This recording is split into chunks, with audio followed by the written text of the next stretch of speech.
Hello दीदी बहनी रउआ लोग के बीच में एक ठो जोग गीत लेके आलन बियाह के। अच्छा लागी त मेरे यूट्यूब चैनल के सब्सक्राइब कर दीजिए।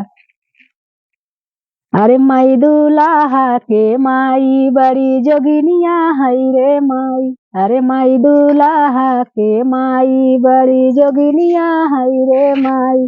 अरे माई साड़िया में तजोगवा भेजली रे माई। अरे माई से नूरा में तजोगवा भेजली रे माई।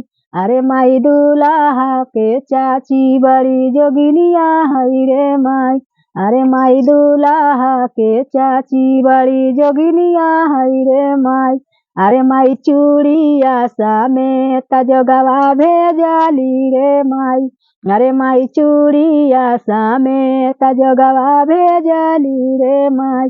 अरे माई दूल्हा के भाभी बड़ी जोगिनिया हई रे माई। अरे माई रंगावा में तजोगवा भेजली रे माई।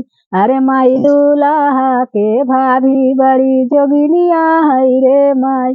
अरे माई सोरा हो सिंगार में तजोगा भेजली रे माई। अरे माई सोरा हो सिंगार में तजोगवा भेजली रे माई। अरे माई दूल्हा के दीदी बड़ी जोगिनिया हई रे माई। अरे माई दूल्हा के दीदी बड़ी जोगिनिया हई रे माई। अरे माई लहंगा में तजोगवा भेजली रे माई। अरे माई ओठलालिया में तजोगवा भेजली रे माई। अरे माई दूल्हा के दीदी बड़ी जोगिनिया हई रे माई। अरे माई चोलिया में तजोगवा भेजली रे माई। अरे माई दूल्हा के दीदी बड़ी जोगिनिया हई रे माई।